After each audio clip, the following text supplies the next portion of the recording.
আচ্ছা, আমি রেকর্ডিংটা অন করে নিয়েছি। আমরা ক্লাসটা শুরু করব। তার আগে হচ্ছে যে আমি জাস্ট আমি আরেকটা ফোন থেকে একটু কানেক্ট হয়ে নেই। তাইলে আমি আপডেটগুলো এখানেও দেখতে পারবো।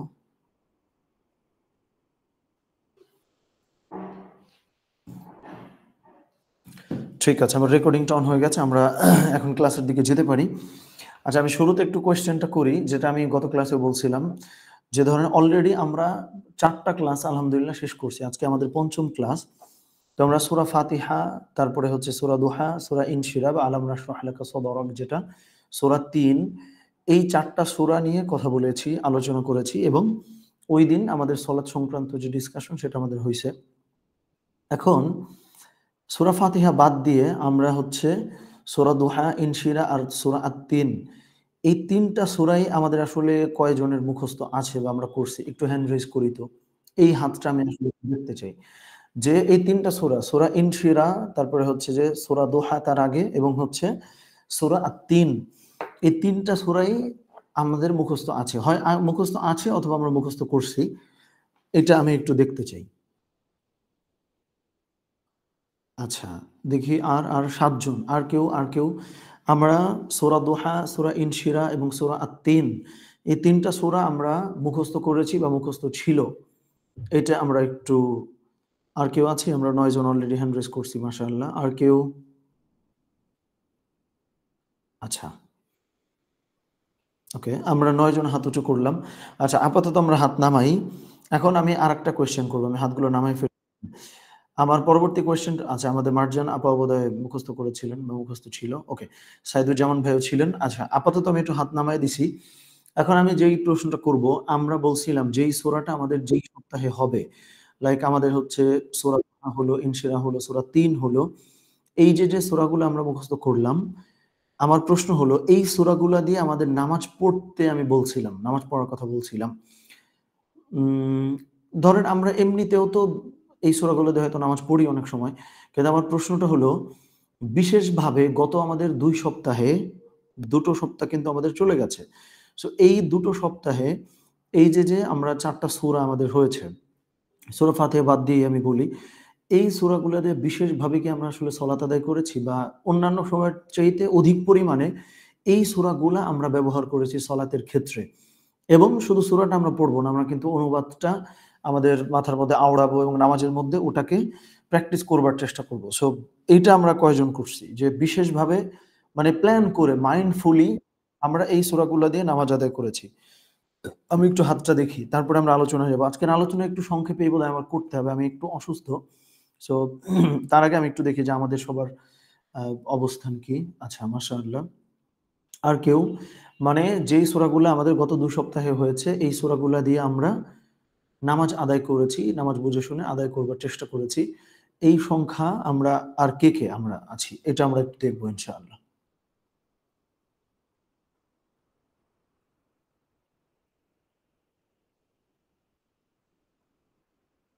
আমরা হচ্ছে কয়জন হাত উঁচু করলাম? ৭ জন।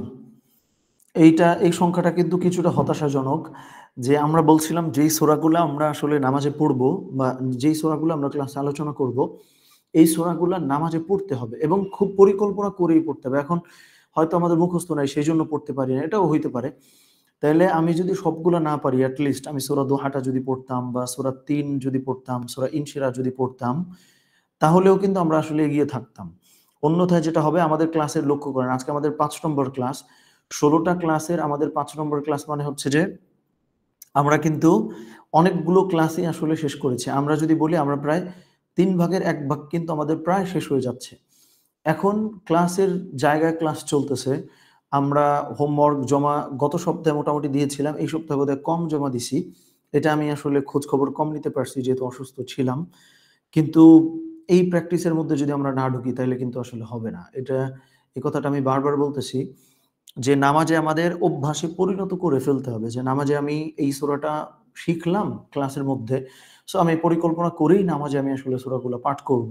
অনুবাদগুলো ধারণ করবার চেষ্টা করব, বোঝার চেষ্টা করব। কারণ এক সূরা দোহা বা সূরা ইনশিরাহ, জাস্ট এই ২ টো সূরা একদম ১ম দিকে আমাদের যে আলোচনাগুলো হয়েছিল সূরা ফাতিহা। এই কয়েকটা সূরাও যদি আমরা নামাজে বুঝে শুনে পাঠ করি তাইলেই তো জীবনে আমাদের অনেকখানি পরিবর্তন আসবার কথা। সো এইটা করতে হবে। এটা করব আমরা ইনশাআল্লাহ। ঠিক আছে, আপাতত আমরা হাত নিচু করি। আমরা ৭ জন হ্যান্ড রেজ করছি। তাইলে কয়েকটা বিষয় আমি একটু মনে করায় দিই।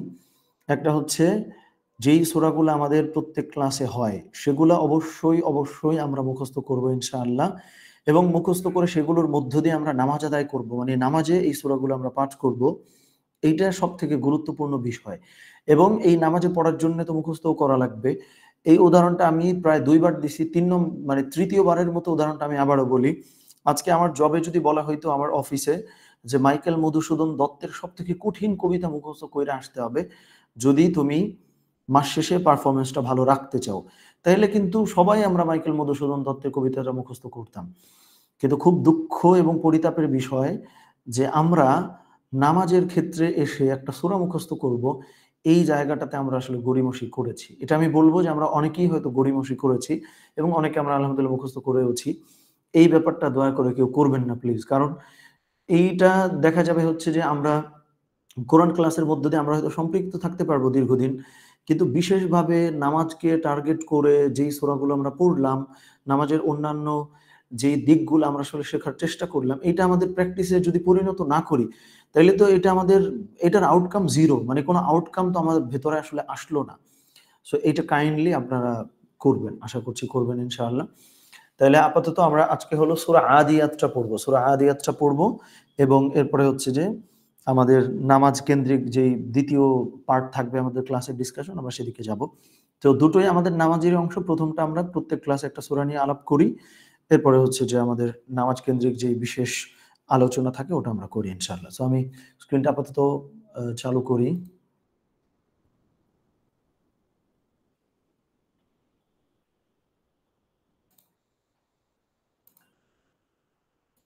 আচ্ছা। আমি একটু বারবারই আজকে মনে করায় দিচ্ছি। কারণ আমরা অনেকেই তো আস্তে জয়েন করতেছি। সো মনে করায় দিচ্ছি যেটা আমি অসুস্থতার কারণে তুলনামূলক আ খুব একটা স্ট্রংলি আমি কিন্তু অনেক কিছুই বলতে পারব না আসলে ক্লাসে। সো এই ব্যাপারটা একটু ক্ষমাসুন্দর দৃষ্টিতে দেখবেন। আমার মনে হয় যে এটা আমি গ্রুপেও তো জানাইছিলাম যে অসুস্থতার জন্য একটু ইনঅ্যাক্টিভ হয়ে গেছিলাম আরকি। সো এটা আমরা ঠিক করবার চেষ্টা করছি ইনশাআল্লাহ।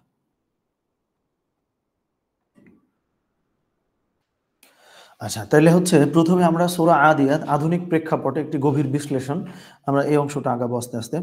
১ম এ হচ্ছে সূরা আদিয়াত, আদিয়াতের অনেকগুলো অর্থ আছে। তবে উলামায়ে কেরামগণ সর্বসম্মতিক্রমে বা অধিকাংশ তাফসীর যারা করেছেন, মুফাসসিরিনে কেরাম যারা রয়েছেন, তারা কিন্তু হলো আদিয়াত মানে খুব দ্রুতগামী অশ্ব বা দ্রুতগামী কোনো ঘোড়া, এটা বুঝিয়েছেন। কিন্তু আমরা মনে রাখবো এইখানে এই ঘোড়ার এত দ্রুত গতির কথা আল্লাহ সুবহানাহু ওয়া তাআলা আসলে বলেছেন।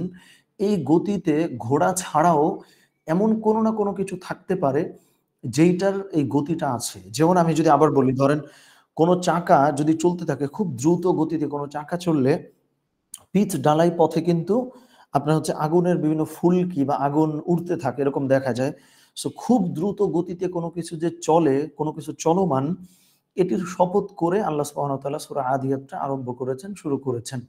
সো আমরা যদি সূরা আদিয়াতের কথা বলি, যে আদিয়াত অর্থ দ্রুতগামী অশ্ব যা যুদ্ধক্ষেত্রে ঘোড়ার গতিশীলতা নির্দেশ করে। এই সূরা মানুষের অকৃতজ্ঞতা এবং আল্লাহর প্রতি দায়িত্বের কথা স্মরণ করিয়ে দেয়। এবং আমরা যদি একদম শুরু করি, ১ নম্বর আয়াতে আল্লাহ সুবহানাহু ওয়া তাআলা বলেছেন যে ওয়াল আদিয়াতি দবহা, শপথ দ্রুতগামী অশ্বের বা দ্রুতগামী যেকোনো কিছু যারা শ্বাস ফেলতে ছোটে। তার মানে খুব দ্রুত যদি ধরেন কোনো গাড়িও চলে, তবুও কিন্তু একরকম ইঞ্জিন থেকে একরকম আওয়াজ বের হয় না বা চাকার ঘর্ষণে একরকম আওয়াজ বের হয়। এটা লক্ষ্য করেছি আমরা। আবার বলি আমি, খুব দ্রুত গতিতে যখন কোনো কিছু চলে, তখন কিন্তু ওইটার একটা ঘর্ষণের একটা শব্দ বের হয়। সো এইটার মধ্য দিয়ে আল্লাহ সুবহানাহু ওয়া তাআলা খুব দ্রুত গতিসম্পন্ন চলমান কোনো কিছু বুঝিয়েছেন। তবে অধিকাংশ মুফাসসিরিনে কেরামগণ কিন্তু বলেছেন যে এটা দ্বারা বোঝানো হয় মূলত ঘোড়া বা অশ্ব। সো এটা আমরা ধরছি। কিন্তু এইটা আমাদের মনের মধ্যে রাখবো যে এটা কিন্তু বেশ ব্যাপকার্থবোধক একটা শব্দ আল্লাহ সুবহানাহু ওয়া তাআলা চয়ন করেছেন। এর মানে শুধু ঘোড়া, শুধু অশ্বে যদি আমরা সীমাবদ্ধ থাকি, তাহলে কিন্তু কোরআনের জ্ঞান চর্চার ক্ষেত্রে আমরা একটু পিছিয়ে পড়বো। সো এটা একটু আমরা লক্ষ্য রাখবো ইনশাআল্লাহ। সো এখানে দেখেন আ আল্লাহ সুবহানাহু ওয়া তাআলা আল কোরআনে সময় শপথ করেছেন। আল্লাহ সুবহানাহু ওয়া তাআলা জীবন ও মৃত্যুর কথা বলেছেন। খুব গুরুত্বপূর্ণ কোনো কিছু ছাড়া আল্লাহ সুবহানাহু ওয়া তাআলা কিন্তু শপথও করেন না। এবং সাধারণ অর্থে আল্লাহ সুবহানাহু ওয়া তাআলা যখনই কোনো গুরুত্বপূর্ণ কিছুর শপথ করেন, তার মানে হলো পরবর্তী অংশগুলাতে আল্লাহ সুবহানাহু ওয়া তাআলা কিন্তু মানুষের জন্য খুব গুরুত্বপূর্ণ কিছু মেসেজ বা গুরুত্বপূর্ণ কোনো কথা বলে থাকেন। সেইজন্যই মূলত আল্লাহ সুবহানাহু ওয়া তাআলা ওয়াল আদিয়াতি দবহা, অশ্বের বা দ্রুতগামী, দ্রুত গতিতে ছোটে এরকম অশ্বের বা ঘোড়ার শপথ করে আল্লাহ সুবহানাহু ওয়া তাআলা আয়াতটি শুরু করেছেন। তারপরে দেখেন, তাহলে এই যে আল্লাহ সুবহানাহু ওয়া তাআলা ওয়াল আদিয়াতি দবহা, শপথ দ্রুতগামী অশ্বের, যখন সেটা দ্রুত গতিতে চলে, এই শপথটা করে আল্লাহ সুবহানাহু ওয়া তাআলা এখান থেকে আমরা অনেকগুলো মেসেজ পাই। যেমন লক্ষ্য করি, প্রথমত সময়ের মূল্য, দ্রুত গতির প্রতীক হিসেবে এই আয়াত আমাদের সময়ের মূল্যায়ন করতে শেখায়। এবং এই আয়াতের পরবর্তী অংশগুলোতে গেলে এই জায়গাগুলো আমার মনে হয় আমাদের আরো পরিষ্কার হয়ে যাবে ইনশাআল্লাহ। তাইলে খুব দ্রুত গতিতে চলমান কোনো কিছুর শপথ করে আল্লাহ সুবহানাহু ওয়া তাআলা কিন্তু জীবনের গতি বোঝাচ্ছেন, জীবনের স্পিড বোঝাচ্ছেন বা সময়ের যে মূল্য রয়েছে সেটা বোঝাচ্ছেন। ২ নম্বরে হচ্ছে অশ্বের নিরলস প্রচেষ্টা আমাদের লক্ষ্য অর্জনে অনুপ্রেরণা যোগায়। তার মানে হচ্ছে এইখানে কিন্তু যুদ্ধক্ষেত্রে অশ্ব যে খুব দ্রুত গতিতে ছোটে, খুব দ্রুত গতিতে চলে এবং যুদ্ধে বিজয়ী হলো একমাত্র এই গতির উদ্দেশ্য। যার ফলে আমরা আমাদের জীবনেও সময়ের মূল্যটা বুঝে আমাদের লক্ষ্য অর্জনে আমাদেরকে সচেতন হইতে হবে, প্রচেষ্টা করতে হবে, সচেষ্ট হইতে হবে। ওই জিনিসটা আমরা কিন্তু ওয়াল আদিয়াতি দবহান এই একটা আয়াত থেকে বুঝতে পারি। যেটা অন্যান্য ক্লাসে আমি আসলে বলি যে আমরা খুব কমন পঠিত, বহুল পঠিত সূরাগুলা নিয়ে কিন্তু আলোচনা করব। যার ফলে আমরা যদি ধরেন, এই যে আমি একটু হতাশ হইলাম শুরুতে জিজ্ঞেস করে যে আমরা কি আসলে সবাই মুখস্থ করছি কিনা বা এই সূরাগুলো পড়তেছি কিনা।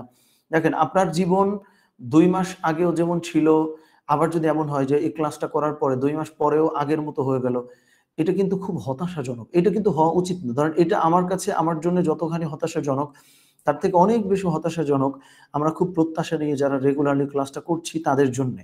কারণ আমি একটা সূরার অনুবাদ শিখলাম, মুখস্থ করার জন্যে আমাকে কেউ না কেউ তাগাদা দিল।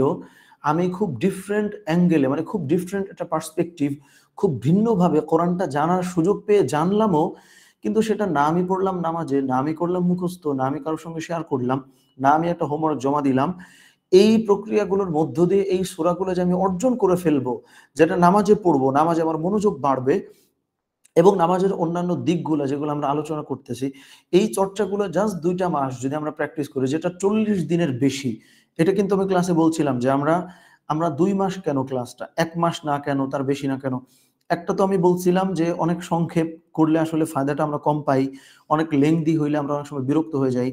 কিন্তু এর মধ্যে আরেকটা বড় যেই জিনিসটা আমি টাচ করছিলাম যে রাসূলুল্লাহ সাল্লাল্লাহু আলাইহি ওয়াসাল্লামের জীবনেও কিন্তু ৪০ খুব গুরুত্বপূর্ণ একটা নাম্বার, বোঝেন?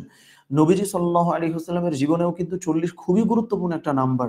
সুতরাং আমরা ৬০ ডেইজ, ৬০ দিনের একটা কর্মপরিকল্পনার মধ্যে বা ক্লাসের মধ্যে যখন জয়েন করলাম, এদিক সেদিক আমাদের হয়তো ধরেন ১ সপ্তাহ বা ১০ দিন চলে গেল।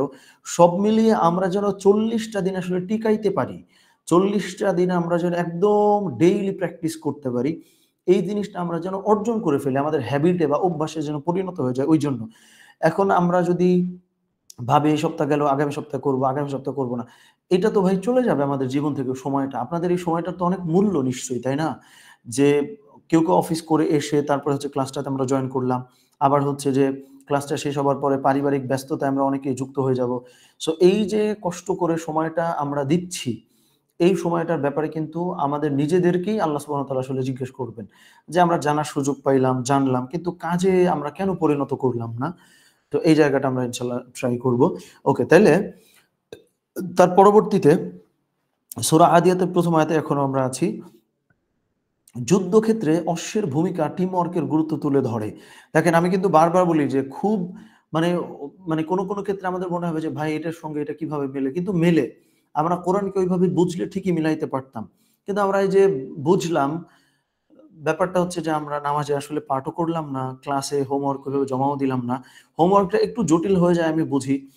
যে অনেক সময় জমা দিতে অসুবিধা হয়। তারপরেও যদি ভুলও হয় আমরা এট লিস্ট ট্রাই করি জমা দেওয়ার। আমি কিন্তু বলছি, আমি বারবার ভয়েসে কথাটা বলি যে হোমওয়ার্কটা খুবই বাজে হোক, কোনো অসুবিধা নাই তো। কিন্তু আমি যখনই একটা জিনিস লেখার চেষ্টা করব, মনে রাখবেন আমি একটা কথা পড়ে হয়তো বলতে পারবো, কিন্তু আমি যখন ওইটা লেখার চেষ্টা করব তখন কিন্তু আমার অনেক ক্ল্যারিটি দরকার হবে।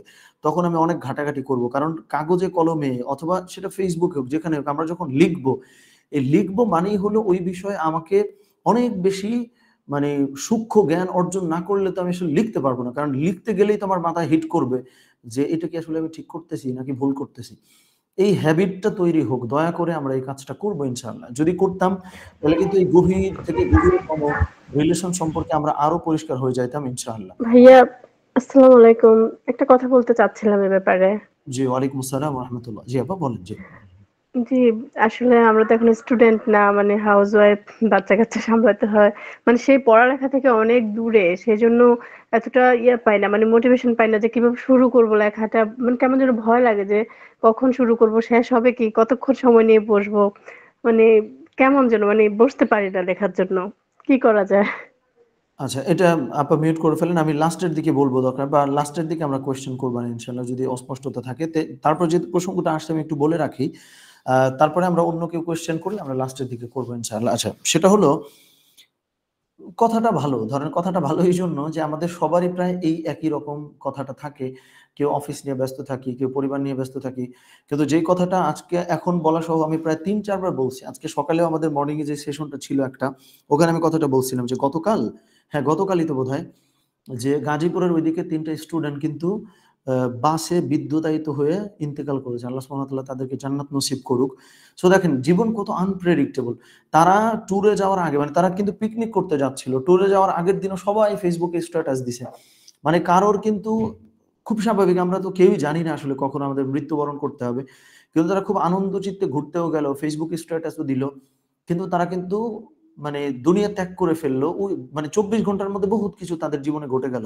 তারা এমন জগতে চলে গেছে কোনদিন তারা সেখান থেকে ফেরত আসবে না।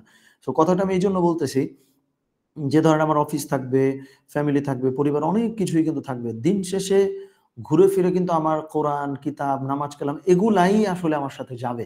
যার ফলে আমি শুরু করতে হবে। এখন আপনি আজকে এই মুহূর্তে আপনার একটা এমার্জেন্সি এসছে। এটা আমি কোনো একটা ক্লাসে কিন্তু বলছিলাম যে, খুব এমার্জেন্সি আসলো, আপনি ধরেন অফিসে আছেন। কোনোভাবেই অফিস থেকে ছুটি নেওয়া সম্ভব না। এরকম পরিস্থিতি কিন্তু আমাদের হয়। কিন্তু হুট করে শুনলাম, আল্লাহ না করুক, আমাদের খুব ক্লোজ কেউ দুনিয়া থেকে হয়তো চলে গেছেন, অথবা হচ্ছে যে আমার পরিবারে খুব অ্যাক্সিডেন্ট, কোনো একটা অ্যাক্সিডেন্ট ঘটছে। আমরা কিন্তু তখন মানে কিভাবে যে সময়টা বের করে ফেলি আমরা নিজেরাও কিন্তু জানি না। কিন্তু ঠিকই বের হয়ে যায়। সো মানুষের সমস্ত কিছুই কিন্তু ম্যানেজ করার ব্যাপার। আমরা সময় নিয়ে কথা বলতেছি, প্রোডাক্টিভিটি নিয়ে কথা বলতেছি। এখন যেই আল্লাহ সুবহানাহু ওয়া তাআলা আমাদেরকে ধরেন ২৪ ঘন্টা দান করলেন, আমরা সেই আল্লাহর জন্য ১ ঘন্টা বের করব। এইখানে অনেক সময় হয়তো আমাদের একটা কোয়েশ্চেন মাথায় আসে যে সন্তান-সন্ততি, পরিবার, কাজকর্ম। কিন্তু আমরা কখনোই আল্লাহর প্রশ্নে কিন্তু এইটা বলি না যে, আমার পরিবারকে সময় দিতে হবে। আমি হয়তো কখনো বলি না যে, "ভাই আমার একটু কোরআন পড়তে হবে। আমি এই সোশ্যাল গ্যাদারিং বা হচ্ছে যে প্রোগ্রামটাতে আজকে আনফরচুনেটলি আমি যাইতে পারব না।" বা আমাকে হচ্ছে যে কোথাও যাওয়ার একটা সুযোগ তৈরি হইছে। আমি কিন্তু এটা বলি না যে, "আজকে আমার নফল ইবাদতটা করা হয় নাই। সো তোমরা যাও, আমি যাইতে পারব না।" মানে আমি উদাহরণ দিচ্ছি। এটা যে এক্সাক্টলি এই কাজই আমাদের করতে হবে জরুরি না। কিন্তু দুনিয়ার কোনো ব্যস্ততায় আমরা কিন্তু আল্লাহ সুবহানাহু ওয়া তাআলার পক্ষে যায়ে বলি না যে, "এই কাজটা করব, আমার তো মানে নামাজ বাকি আছে, বা আমার তো কোরআন নিয়ে আজকে ০.৫ ঘন্টা আমি বসি নাই।" কিন্তু ঠিকই কোরআন নিয়ে যখন আমরা ০.৫ ঘন্টা বসি, তখন এটা খুব প্র্যাকটিক্যালি, মানে আমাদের কাছে কিন্তু এই কথাটা খুব প্র্যাকটিক্যাল মনে হয় যে, ভাই এটা তো বাস্তবিকভাবেই আমি আসলে ব্যস্ত। কিন্তু আল্লাহর কোরআন কিতাব বা নামাজ কালাম এইটাকে আমরা বাস্তবিক একটা ব্যস্ততার মধ্যে ফেলতেই কিন্তু পারি না যে, এই ব্যস্ততার জন্যে অন্য কোনো না কোনো কিছু আমরা আসলে স্যাক্রিফাইস করব। সো এইটুকুন মানসিক প্রস্তুতি আমাদের থাকতে হবে।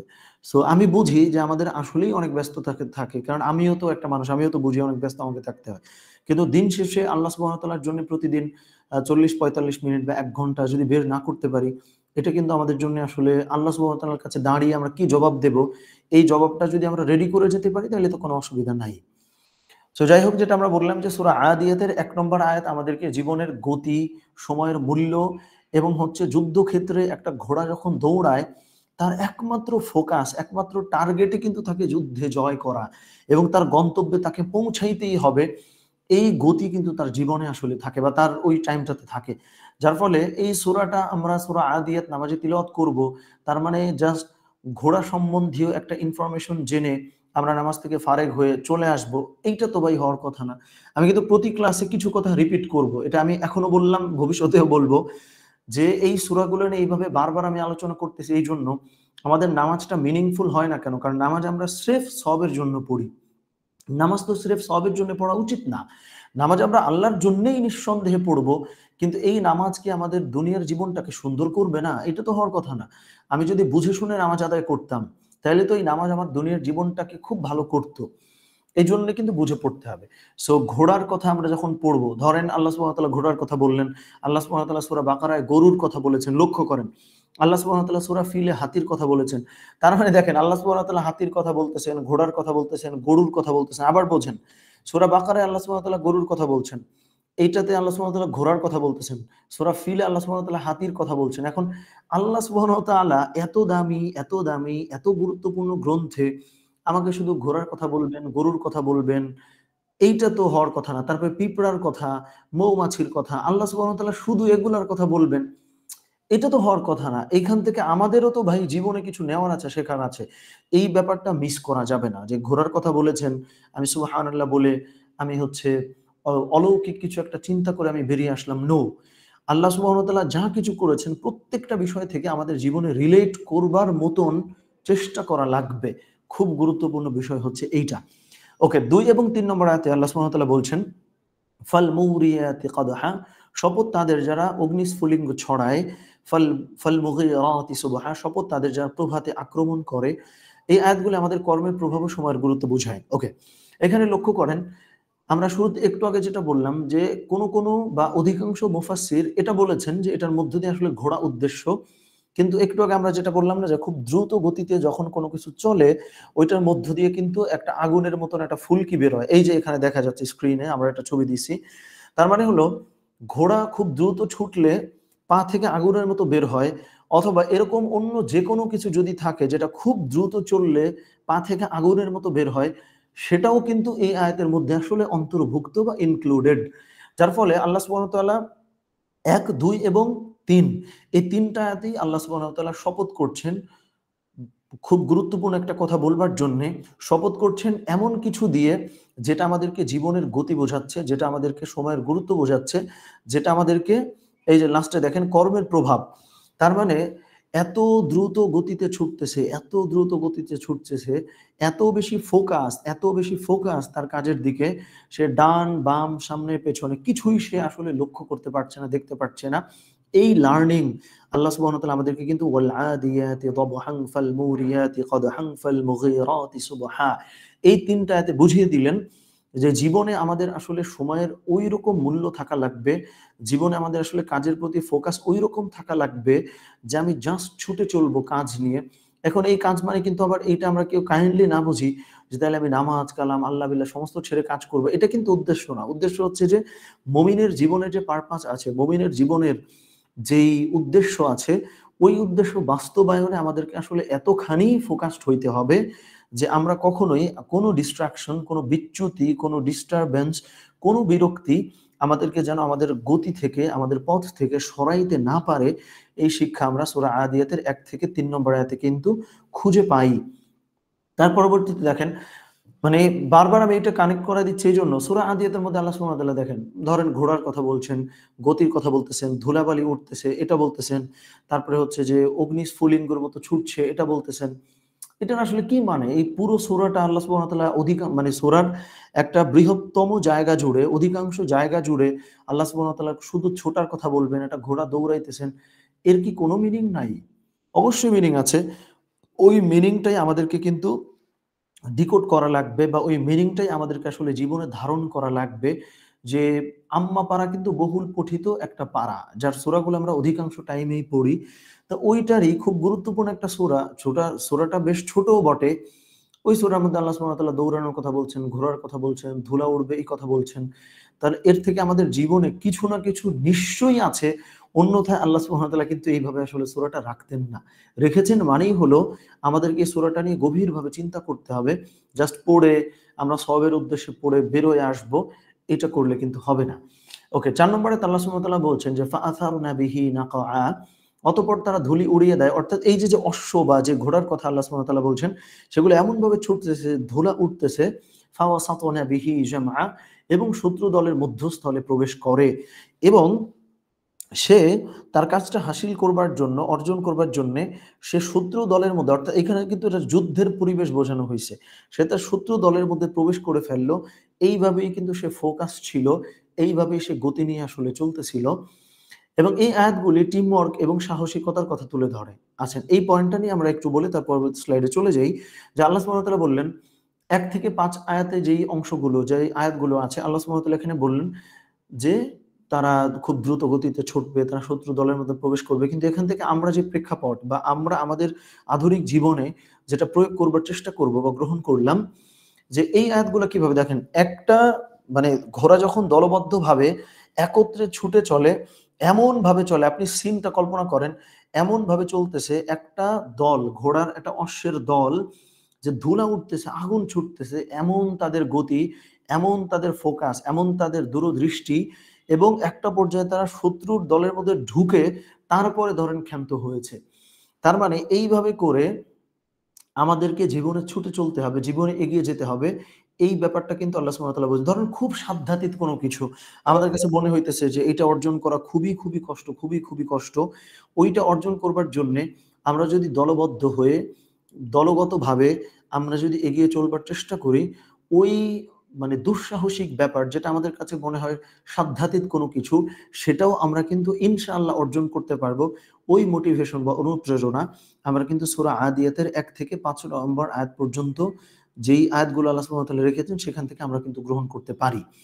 তারপরে দেখেন আল্লাহ সুবহানাহু ওয়া তাআলা বলছেন, এই যে এখন হলো আল্লাহ সুবহানাহু ওয়া তাআলা ১ থেকে ৫ আয়াত পর্যন্ত বলে, এরপর আল্লাহ সুবহানাহু ওয়া তাআলা মানুষের কিছু স্বভাব, মানুষের কিছু প্রবণতা, মানুষের কিছু খাসিয়াত বা তরবিয়াত, তার যে প্রকৃতি স্বভাব, সেগুলো সম্পর্কে আল্লাহ সুবহানাহু ওয়া তাআলা বলছেন, ইন্নাল ইনসানা লিরাব্বিহি লাকানুদ। নিশ্চয়ই মানুষ তার প্রতিপালকের প্রতি অকৃতজ্ঞ। ওয়া ইন্নাহু আলা যালিকা লাশাহিদ। সে নিজেই এর সাক্ষী। ওয়া ইন্নাহু লিহুব্বিল খায়রি লাশাদীদ। সে ধন সম্পদের প্রতি অত্যন্ত আসক্ত।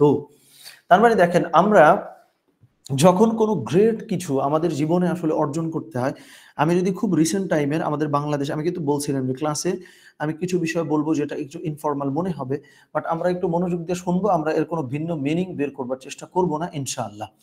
সেটা হলো ধরেন, এই যে আমাদের গেল ৫ই অগাস্টে, জুলাই এবং অগাস্ট এই দুটো মাস, বা অগাস্টের প্রথম ৫ দিন, এর মানে মেইনলি জুলাই, এই মাসটাতে আমাদের দেশে এমন কিছু ঘটনা ঘটলো যেটা কিন্তু কারোরই আসলে ওইভাবে প্রত্যাশিত ছিল না। কিন্তু সেই ঘটনা ঘটেছে। এবার যেই মানুষের জীবনের বিনিময়ে, রক্তের বিনিময়ে, ত্যাগের বিনিময়ে আমরা একটা কিছু অর্জন করেছি, এই অর্জনের পেছনে আপনি লক্ষ্য করেন তাদেরকে মারা হচ্ছে, পেটানো হচ্ছে, জীবন নাশ হচ্ছে, সব রকম টর্চার, নির্যাতন সবকিছু কিন্তু করা হইতেছে। কিন্তু দেখেন তারা, যারা জীবনের বিনিময়ে, যাদের জীবন, যারা সশরীরে, যারা আহত হয়নি, এরকম অনেক মানুষ তো আসলে অংশগ্রহণ করেছিল। কিন্তু আমি কিন্তু বলার চেষ্টা করছি, যারা জীবন দিয়ে আমাদের জন্য আসলে একটা অর্জন রেখে গেলেন, তারা দেখেন কি পরিমাণে ফোকাস, যে আমার জীবন যাক, মরণ হোক, যা হোক তা হোক, আমি আসলে এগিয়ে যাব, আমি আসলে এর একটা সুরাহা চাই, এর একটা সমাধান চাই। এই যে ফোকাসড, এই যে ফোকাস তারা ছিলেন, এই যে তাদের লক্ষ্যের দিকে তারা যে পরিমাণে অভিষ্ট, বা লক্ষ্যের দিকে তার যে পরিমাণে দৃষ্টি, যেটা কোনোভাবেই কিন্তু নাড়ানোর মতো ছিল না। এখন এই জিনিসটা থেকে দেখেন আমরা নানান কিছু আমাদেরকে কিন্তু ডিস্ট্রাক্ট করে ফেলে। যেমন রিসেন্ট টাইম আমরা বেশ কিছু ইন্টারভিউতে দেখব, যারা আন্দোলনে ধরেন একটু নেতৃত্ব পর্যায়ে যারা ছিলেন, তারা কিন্তু অনেকে এই কথাগুলো বলতেছেন যে তাদেরকে অনেক টাকার অফার করা হয়েছিল। তাদেরকে ধরেন হচ্ছে যে মানে অনেক কিছু দিয়ে দেয়া হবে, তারা দেশের বাইরে সেটেল হইতে পারবে। সো বিষয়টা আমি যেটা বলবার চেষ্টা করছি, যে আমরা যখন একটা গ্রেট কিছু অর্জন করতে চাইবো, দুনিয়ার অনেক ডিস্ট্রাকশন আমাদেরকে কিন্তু টানবে চারপাশ দিয়ে। সেই জিনিসগুলা আমরা কিন্তু এই জায়গায় লক্ষ্য করতে পারছি, যে ইন্নাল ইনসানা লিরাব্বিহি লাকানুদ ওয়া ইন্নাহু আলা যালিকা লাশাহিদ ওয়া ইন্নাহু লিহুব্বিল খায়রি লাশাদীদ। এই যে ৮ নম্বর আয়াত যেটা, সে ধন সম্পদের প্রতি অত্যন্ত আসক্ত। ধরেন আমরা ১ম এ ঘোড়ার কথা বললাম যে দৌড়াচ্ছে, দৌড়াচ্ছে। এই জায়গাগুলো থেকে আমরা আসলে ডিস্ট্রাক্টেড হয়ে যাই বা লাইনচ্যুত হয়ে যাই, পথ হারায় ফেলি কিন্তু নানান রকম আসক্তি, নানান রকম ঝোঁক, নানান কিছু আমাদেরকে আসলে চারপাশ দিয়ে টানে। সেইজন্য কিন্তু আমরা এই ব্যাপারটা থেকে আসলে বের হয়ে আসি, বা সেইজন্য কিন্তু এই ব্যাপারটায় আমরা একদম অটুট বা অনড় থাকতে পারি না। পাশাপাশি আল্লাহ সুবহানাহু ওয়া তাআলা আবারও বললেন যে ইন্নাল ইনসানা লিরাব্বিহি লাকানুদ ওয়া ইন্নাহু আলা যালিকা লাশাহিদ। এই দুটো আয়াত দ্বারা কিন্তু আমরা বুঝতে পারি যে মুমিনের জীবনে যে ফোকাস, মুমিন যে তার জীবনে একটা গ্রেট পারপাস থাকবে আল্লাহ সুবহানাহু ওয়া তাআলার পথে, এই জায়গা থেকে আমরা অনেক সময় অকৃতজ্ঞতা বশত আমরা কিন্তু লাইনচ্যুত হয়ে যাই। এই লাইনচ্যুতটা আসলে হওয়া যাবে না। সেই ব্যাপার কিন্তু আমরা সূরা আদিয়াতের, আচ্ছা ১ টা মিনিট, আমরা বোধহয় হচ্ছে আমাদের ক্লাসেরই একজন বোধহয় একটু করছেন। আচ্ছা, ঠিক আছে। আমি খুবই সরি, আমাদের ক্লাসেরই একজন একটা কোয়েরি ছিল বোধহয়, কোয়েশ্চেন করছিলেন হোয়াটসঅ্যাপে। ওকে।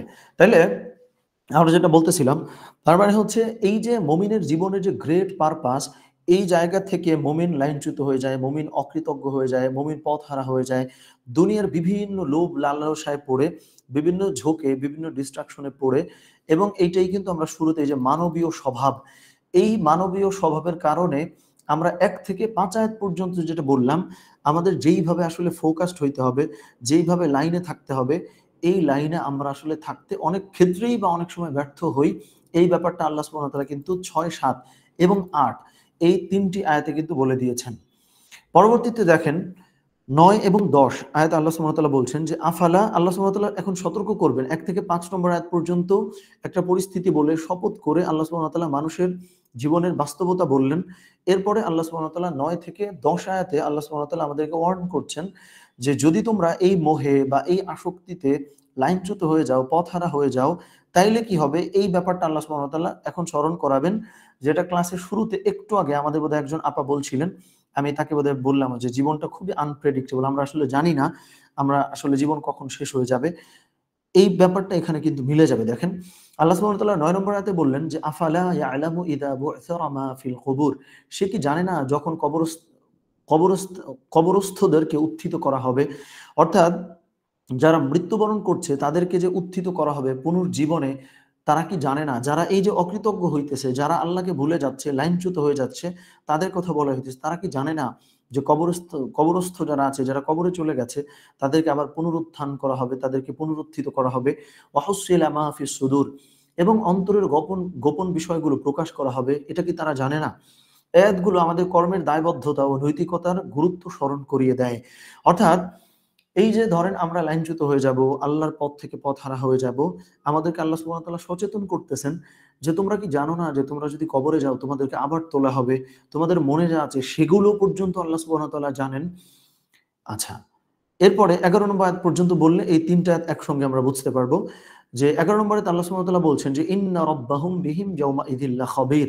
নিশ্চয়ই সেদিন তাদের প্রতিপালক তাদের সম্পর্কে সম্পূর্ণ অবহিত করবেন, পূর্ণ জবাবদিহিতা। এই আয়াত আমাদের সকল কর্মের পূর্ণ হিসাব নেওয়া হবে তা স্মরণ করিয়ে দেয়। অর্থাৎ মূল ব্যাপার আমরা বলে ফেলেছি এই পর্যন্ত। এরপর জাস্ট আমরা লাস্ট স্লাইডটা বলে আমাদের আলোচনার দ্বিতীয় অংশে যাব ইনশাআল্লাহ। এটা আমরা একটু মনোযোগ দেই যে আল্লাহ সুবহানাহু ওয়া তাআলা প্রথম ৫ টা আয়াতে একটা অশ্বের এক্সাম্পল দিলেন, একটা দ্রুতগামী ঘোড়ার উদাহরণ দিলেন, যেখান থেকে আমরা কয়েকটা শিক্ষা পেয়েছিলাম। একটা হলো ফোকাস, হার্ড ওয়ার্কিং, প্রচন্ড পরিশ্রমী হইতে হবে, আমাদেরকে খুবই ফোকাসড হইতে হবে কাজের ক্ষেত্রে। এই শিক্ষাটা আমরা গ্রহণ করেছিলাম। এরপরে পরবর্তী ৬, ৭ এবং ৮ এই ৩ টা আয়াতে আমরা যেটা লক্ষ্য করলাম যে কেন আমরা আসলে ফোকাস থাকতে পারি না, কারণ আমাদের চারিদিকে বিভিন্ন ডিস্ট্রাকশন থাকে। এইজন্য আমরা আল্লাহ সুবহানাহু ওয়া তাআলার যে পথ আছে বা আমাদের যে মিশন এবং ভিশন আছে, আমাদের যে কাজ আছে, এই জায়গায় আমরা আসলে অটুট থাকতে পারি না। দুনিয়ার জীবনের বিভিন্ন ডিস্ট্রাকশন, যেটা কিন্তু আল কোরআন আরেকটা আয়াত আছে যে যুয়্যিনা লিন-নাসি হুব্বুশ শাহাওয়াতি, যে আল্লাহ সুবহানাহু ওয়া তাআলা এখানে বেশ কিছু নিয়ামতের কথা বলেছেন, যেই জিনিসগুলো এমনভাবে সুসজ্জিত করা হয়েছে দুনিয়াকে, এই দুনিয়ার চাকচিক্য বা সুসজ্জিত অবস্থা আমাদেরকে এমনভাবে টেনে ফেলে, ধরে ফেলে, আকৃষ্ট করে ফেলে, যেই জন্য আমরা কিন্তু পরিশ্রমীও থাকতে পারি না, আমরা ফোকাসও ধরে রাখতে পারি না। পরবর্তী লাস্ট ৩ টা আয়াতে আবার আল্লাহ সুবহানাহু ওয়া তাআলা বললেন যে তোমরা কি ভুলে গেছো যে তোমরা যদি কবরে যাও তোমাদেরকে আবার টেনে তোলা হবে। তোমাদের সমস্ত কিছু সম্পর্কে আল্লাহ সুবহানাহু ওয়া তাআলা জানেন, এবং তোমাদের মনে যেটা আছে সেটাও আল্লাহ সুবহানাহু ওয়া তাআলা জানেন। এই ৩ টা কথা বলে কিন্তু আল্লাহ সুবহানাহু ওয়া তাআলা আবার মাঝখানে যে মানবীয় কিছু দুর্বলতা আছে, আমাদের যে মানবীয় কিছু স্বভাব আছে, যেই জন্যে আমরা আসলে আল্লাহ সুবহানাহু ওয়া তাআলার পথে থাকতে পারি না, সেই জিনিসটা কিন্তু আবার পুনরায় মনে করিয়ে দিলেন, সতর্ক করিয়ে দিলেন। তার মানে পুরো সূরা কিন্তু আল্লাহ সুবহানাহু ওয়া তাআলা একটা প্যাকেজের মতো, যে শুরুতে মোটিভেশন দিলেন, মাঝখানে আবার আমাদের কিছু দুর্বলতার কথা বললেন, লাস্টে যায় আল্লাহ সুবহানাহু ওয়া তাআলা বললেন যে এই দুর্বলতার চক্করে পড়ে তুমি যদি লাইনচ্যুত হয়ে যাও, তুমি যদি লাইন হারা হয়ে যাও, তাইলে আল্লাহ সুবহানাহু ওয়া তাআলা কিন্তু তোমাকে পাকড়াও করবেন, আল্লাহ সুবহানাহু ওয়া তাআলা তোমাকে কিন্তু ধরবেন। সো এই জায়গাগুলা এই ৩টা অংশে বিভক্ত করে আল্লাহ সুবহানাহু ওয়া তাআলা কিন্তু সূরা আদিয়াতটা আমাদের সামনে উপস্থাপন করেছেন, যেটা আমরা সূরা আদিয়াত থেকে গ্রহণ করেছি। এবং সামগ্রিক যে শিক্ষা সূরা আদিয়াত এতক্ষণ আমরা যেটা আলোচনা করলাম, সেটা যদি আমরা একটু বলি যে আল্লাহর প্রতি কৃতজ্ঞ থাকা এবং তার নিয়ামতের সঠিক ব্যবহার করা, আল্লাহ সুবহানাহু ওয়া তাআলা যে শক্তি, সামর্থ্য, সময় আমাদেরকে দান করছেন, সেটা নিয়ে সর্বোচ্চ চেষ্টা করে আমাদেরকে এগিয়ে যাওয়ার চেষ্টা করতে হবে। এটাই আল্লাহর প্রতি কৃতজ্ঞতা। ২ নম্বর হচ্ছে নিজের কর্মচরিত্রের নিয়মিত মূল্যায়ন করা, যেখানে কিন্তু আমাদের হচ্ছে অ্যাকাউন্টেবিলিটি যেটা ছিল যে আল্লাহ সুবহানাহু ওয়া তাআলার সামনে মানুষকে দাঁড়াতে হবে, হিসাব দিতে হবে। এই জায়গায় আমরা আমাদের আত্মসমালোচনার ব্যাপারটা দেখতে পেয়েছি, জানতে পেরেছি। তারপরে সামাজিক দায়িত্ব, ব্যক্তিগত স্বার্থের পাশাপাশি সমাজের কল্যাণে এগিয়ে কাজ করা, যেটা কিন্তু আমরা একত্রে টিম ওয়ার্কের যে কথাগুলো বলেছি ওখানে বললাম। এবং সর্বোপরি কথা হচ্ছে পরকালীন প্রস্তুতি, এই জীবনের প্রতিটি মুহূর্তকে পরকালের প্রস্তুতি হিসেবে গ্রহণ করা। তাইলে কিন্তু দুনিয়ার জীবনে অনেক সময়, যেটা অন্যদিনও আমরা বলছিলাম যে আমি সঠিক পথে থাকবো, আমি দুর্নীতিগ্রস্ত হব না, আমি অন্যায় অবিচারে জড়াবো না, এইটার কিন্তু মূলত কোনো লজিক নাই। মানে বিষয়টা হচ্ছে দুনিয়ার কোনো আইন ফাঁকি দিয়ে, আইন কানুন নিয়ম নীতি ফাঁকি দিয়ে যদি আমি উল্টাপাল্টা করতে পারি, দুর্নীতি করতে পারি, তাহলে আমি কেন করব না? বোঝেন? মানে দুনিয়ার কোনো আইন যদি আমি ফাঁকি দিতে পারি, তাহলে আমি কেন দিব না? এর তো কোনো লজিক নাই যে ধরেন আমি ১ কোটি টাকা চুরি করব, এখন দুনিয়ার আইনে যদি আমি ধরা পড়ি তাইলেই না আমার শাস্তি হবে। এখন দুনিয়ার আইনকে ফাঁকি দিয়ে যদি আমি ১ কোটি টাকা চুরি করতে পারি, তাহলে তো আমাকে আসলে ধরবার কেউ নাই। তো এই জায়গাটাতেই কিন্তু চলে আসে তাকওয়া এবং আল্লাহ ভীতি এবং পরকালীন প্রস্তুতি, যা আমার জীবনের আসলে আল্টিমেটলি আল্লাহ সুবহানাহু ওয়া তাআলার সামনে দাঁড়াইতে হবে। এই ব্যাপারটা আমার মাথার ভেতরে যখন থাকবে, তখন আমাকে যে শক্তি সামর্থ্য আল্লাহ সুবহানাহু ওয়া তাআলা দিয়েছেন, আমাকে যে সময় আল্লাহ সুবহানাহু ওয়া তাআলা দিছেন, এটার একটা মুহূর্ত বা একটা সেকেন্ডও আমি কিন্তু অপচয় করব না, নষ্ট করব না। বিকজ আমি এটাতে বিশ্বাস করি যে এই সময় সামর্থ্য সমস্ত কিছু আল্লাহ দিছেন, আবার আল্লাহই আমারে জিজ্ঞেস করবেন, আমি তোমারে যা দিছিলাম সেগুলো তুমি কিভাবে ব্যবহার করছো। সো এইরকম করে চিন্তা করলে আমাদের কিন্তু অ্যাকাউন্টেবিলিটির এই জায়গাটা আসলে তৈরি হবে, যেটা মূলত সূরা আদিয়াতে আমাদের আসলে আলোচ্য বিষয় ছিল বা ব্যাখ্যা করবার ছিল। সো এটা গেল আমাদের ক্লাসের একটা পার্ট। আমরা দ্বিতীয় পার্টটা আলোচনা করি। তারপরে হচ্ছে যে যদি আমাদের কোনো কোয়েশ্চেন থাকে বা কথা থাকে আমরা ইনশাআল্লাহ যাব। আমি হচ্ছে পরবর্তী অংশে যাই। আচ্ছা, আমি শুরুতে একটু বলছিলাম আমি আসলে অসুস্থ এখন, এইজন্য আমার একটু কষ্ট হয় কথা বলতে। সো কথা না বোঝা গেলে আমরা একটু লাস্টে জিজ্ঞেস করে নিব, কোথাও যদি অস্পষ্টতা থাকে বা বুঝতে না পারি। ওকে, তাহলে আমরা আগাই। আজকে তাহলে আমাদের সলাত নিয়ে যেই অংশ আমাদের আলোচ্য বিষয় আজকে, সেটা হলো নামাজ ও ফিটনেস, অর্থাৎ আধ্যাত্মিকতায় শারীরিক সুস্থতার মেলবন্ধন। অর্থাৎ সলাত আদায় করার মধ্য দিয়ে আমরা, আচ্ছা আমি একটু বড় করি আরেকটু। আচ্ছা, আমরা সলাতের মধ্য দিয়ে আমরা কিভাবে শরীর চর্চা করি, যেহেতু আল্লাহ নবী সাল্লাল্লাহু আলাইহি ওয়াসাল্লাম কিন্তু বলছেন যে আল মুমিনুল কওয়িয়্যু খায়রুম মিনাল মুমিনিদ দাঈফি। একজন শক্তিশালী মুমিন সে কিন্তু একজন দুর্বল মুমিনের চেয়ে অনেক উত্তম, অনেক ভালো। দ্যাটস ওয়াই আমরা যে সলাতটা নিয়মিত আদায় করছি, এই সলাতের একমাত্র উদ্দেশ্য নিঃসন্দেহে আল্লাহর সন্তুষ্টি থাকবে, এর মধ্যে কোনো সন্দেহ করা যাবে না। কিন্তু মুমিনের জীবনের প্রত্যেকটা ইবাদতের দুনিয়া এবং আখিরাত উভয় জাহানে কিন্তু আমাদের বেনিফিট পাবার সুযোগ আছে। যেহেতু আল্লাহ সুবহানাহু ওয়া তাআলা আমাদের জন্য সুযোগ রেখেছেন, সো সেইভাবে করে চিন্তা করেই আমরা ইবাদতগুলো করব ইনশাআল্লাহ। তাহলে চলেন একদম প্রথমেই আমরা যাই যে নামাজের শারীরিক কি কি উপকারিতা আছে। পেশি ও অস্থি, অস্থি বলতে এই যে হাড় বা হাড্ডি বোঝানো হয়, এই অস্থি বোঝানো হয় কিন্তু হাড্ডি। ওকে, তাহলে পেশি ও অস্থির নমনীয়তা, নামাজের বিভিন্ন অবস্থানে শরীরের পেশি ও অস্থির নমনীয়তা বৃদ্ধি পায়, নিয়মিত নমন ও প্রসারণ পেশির স্থিতি স্থাপকতা বাড়ায়।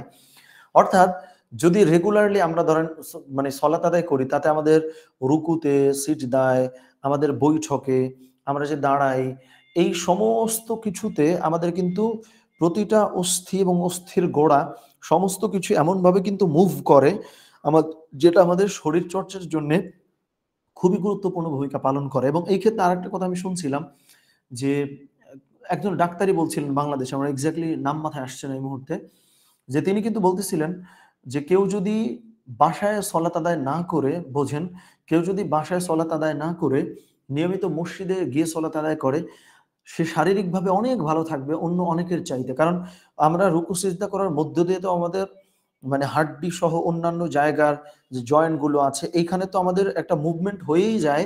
পাশাপাশি আমরা যেহেতু নিয়মিত মসজিদে যাই এবং আসি, এই যাতায়াতের মধ্য দিয়ে আমাদেরকে তো হাঁটাহাঁটি করার যেই শারীরিক উপকারিতা আছে ওটাও কিন্তু আমরা আসলে সলাতের ওসিলায় পেয়েও গেলাম। এছাড়া সলাতে এবং জামাতে নামাজটাও আমাদের আসলে আদায় হয়ে গেল।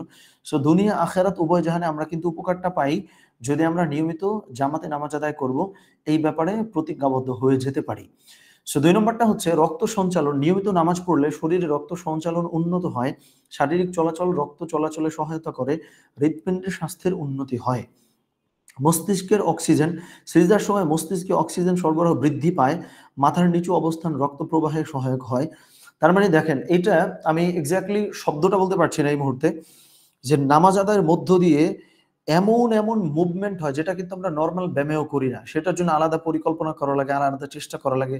যেমন দেখেন আপনি অন্য যত ব্যায়ামের কথাই আমাকে বলেন না কেন, আমরা যখন দাঁড়িয়ে থাকি নামাজে, তখন হাত বেঁধে আমরা যখন সিজদার জায়গার দিকে তাকিয়ে আছি, একভাবে একদিকে দীর্ঘক্ষণ আমরা কিন্তু তাকায় আছি। লক্ষ্য করেন অন্য কোনো ব্যায়ামে অন্য কোনো কিছুতে কিন্তু আমরা এদিক সেদিক তাকাইতে পারি। কিন্তু নামাজে আমরা একদম চোখ, নাক সমস্ত কিছু একদিকে ফোকাস দিয়ে যে তাকিয়ে আছে, এটা কিন্তু খুব গ্রেট একটা এক্সারসাইজ আমাদের শরীরের জন্য, আমাদের মনের জন্য, আমাদের চোখের জন্য, সমস্ত কিছুর জন্য। সে পুরো ব্যাপারটা কিন্তু সলাতের ভেতর দিয়ে আমরা আসলে পাই। এবং আমরা যখন আসলে সিজদায় যাই তখনও কিন্তু আমাদের মস্তিষ্কের যে অক্সিজেন ব্যবস্থা আছে এটা কিন্তু সরবরাহকৃত হইতে থাকে এবং রক্ত প্রবাহেও এটা বেশ সহায়তা করে। এবং স্ট্রেস হ্রাস, এটা আমরা অন্যদিনও বলেছিলাম যে স্ট্রেস কমে যায় বা হ্রাস পায়। বিজ্ঞান ভিত্তিক গবেষণায় দেখা গেছে নিয়মিত নামাজ পড়লে স্ট্রেস কমে যায়।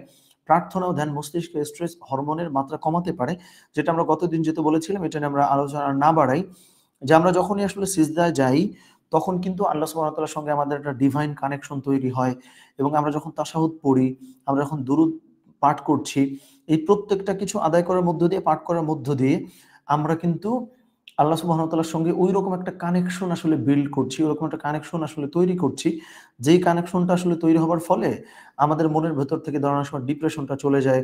বা আল কোরআনেও কিন্তু একটা আয়াতে বলা আছে যে আলা বিযিকরিল্লাহি তাতমাইন্নুল কুলুব। যখন আল্লাহ সুবহানাহু ওয়া তাআলা যিকির করা হয় সেটি কিন্তু আমাদের মনকে প্রশান্ত করে, মনকে শান্তি দেয়।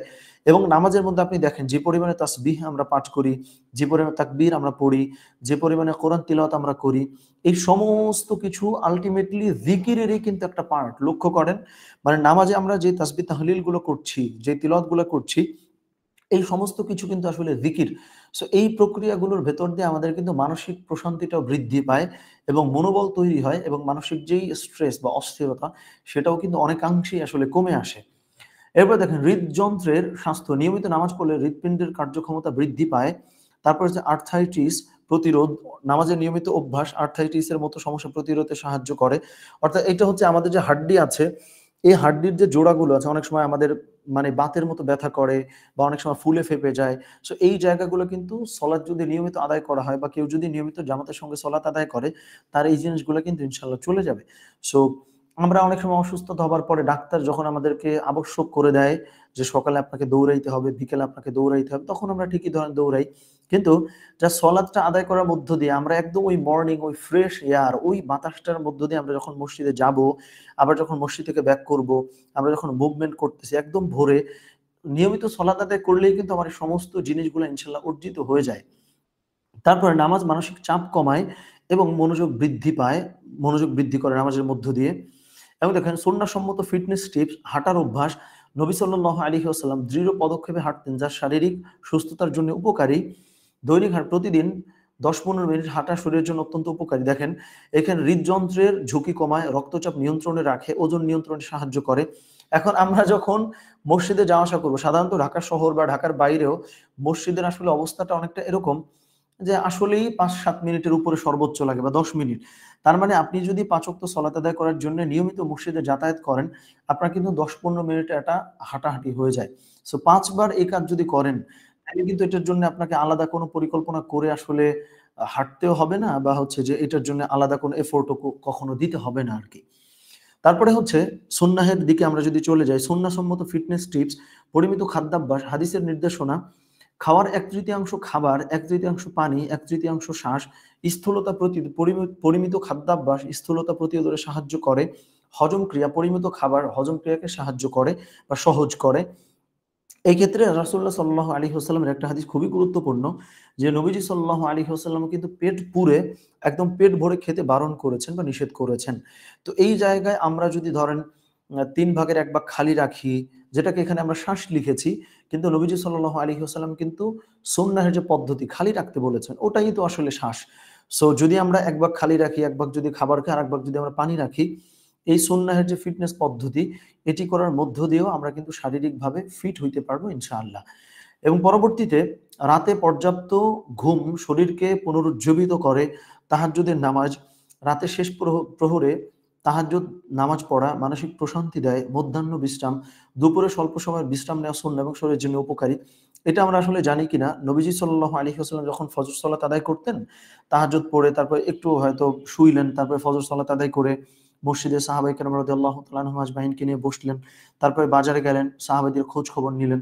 সমস্ত কিছু করার পরে কিন্তু মানে ১২টা বা ১টা এই টাইমের দিকে নবীজি সাল্লাল্লাহু আলাইহি বা ১১টা থেকে ১২টা এই টাইমে রাসূলুল্লাহ সাল্লাল্লাহু আলাইহি ওয়াসাল্লাম একটুখানি কিন্তু বিছানায় গা এলিয়ে দিতেন বা একটুখানি রেস্ট করতেন, তারপরে গোসল করতেন। সো এই রেস্ট করার ব্যাপারটা কিন্তু খুব উপকারী। এখন এইটা আসলে কার জন্য? যে ধরেন ভোরে না উঠে ৯টা ১০টা বা হচ্ছে যে ১১টা ১২টা উঠলো, এটা কিন্তু তার জন্য আসলে না। এটা হচ্ছে যে ৪টার দিকে উঠলো, অর্থাৎ সুন্নাহ পালন করেই যে আসলে ঘুমায়, সুন্নাহ পালন করেই যে আসলে ঘুম থেকে ওঠে, এই ব্যাপারটা কিন্তু বিশেষভাবে আসলে তার জন্যে। অন্যথায় আপনি ১০টায় উঠে আবার ১২টার দিকে শোবেন, এটা তো আসলে কখনোই স্বাস্থ্যসম্মত কোনো সিদ্ধান্ত আসলে হইল না।